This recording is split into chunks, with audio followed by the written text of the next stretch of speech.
Assalamualaikum warahmatullahi wabarakatuh.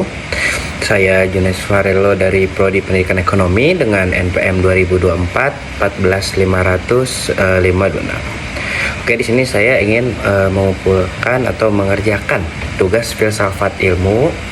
Oke, di sini saya akan membahas apa itu logika dalam pengembangan filsafat.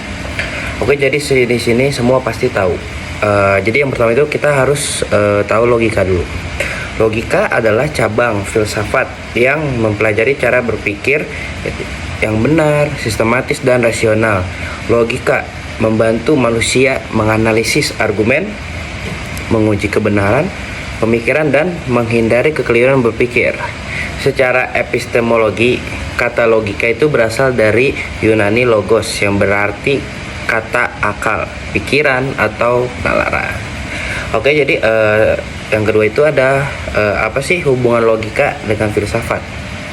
Filsafat adalah usaha manusia untuk mencari kebenaran dan menyeluruh mengenai kehidupan, eksistensi, pengetahuan, dan nilai.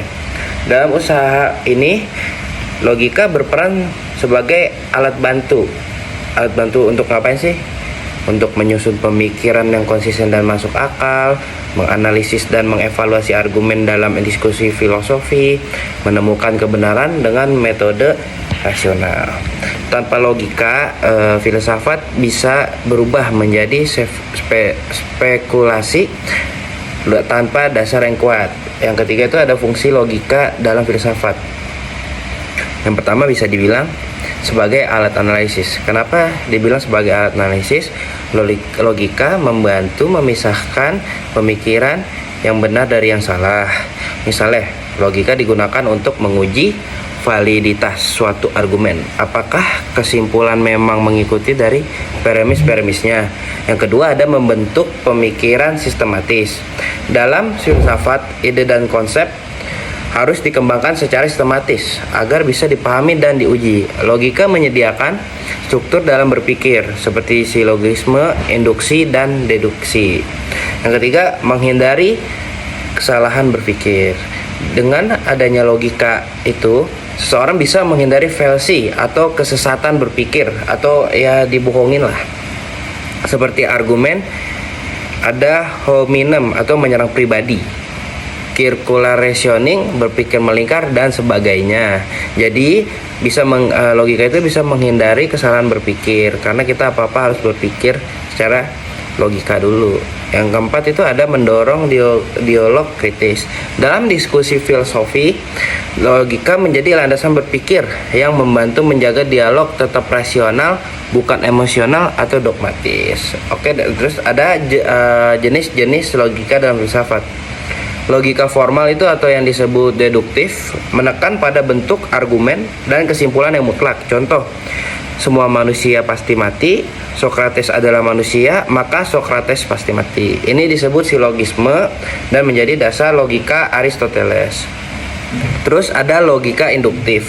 Berangkat dari kasus-kasus yang menuju kesimpulan umum, contoh kayak burung pipit bisa terbang, burung elang bisa terbang, maka semua burung juga bisa terbang. Tapi ini belum tentu benar karena ada burung unta dan penguin. Induksi lebih sering digunakan dalam ilmu pengetahuan.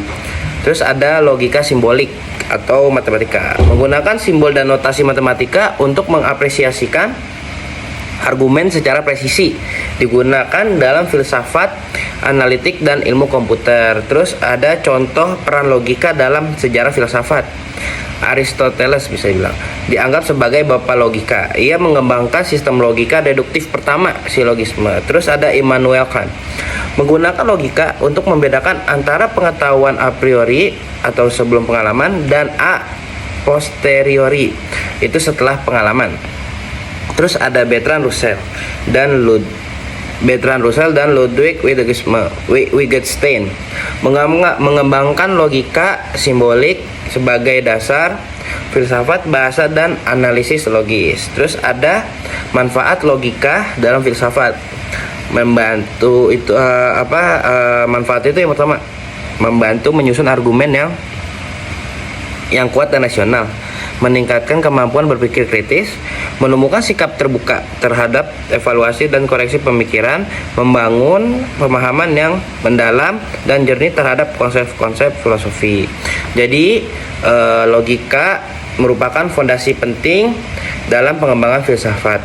Ia berfungsi sebagai alat bantu berpikir dan memungkinkan manusia menyusun, mengevaluasi, dan menyaring ide-ide secara rasional dan sistematis. Tanpa logika, filsafat akan kehilangan arah dan menjadi spekulasi yang tidak dapat dipertanggungjawabkan. Sekian yang bisa saya sampaikan. Bila ada salah atau salah kata, mohon dimaafkan yang sebesar-besarnya. Saya akhiri. Wassalamualaikum warahmatullahi wabarakatuh.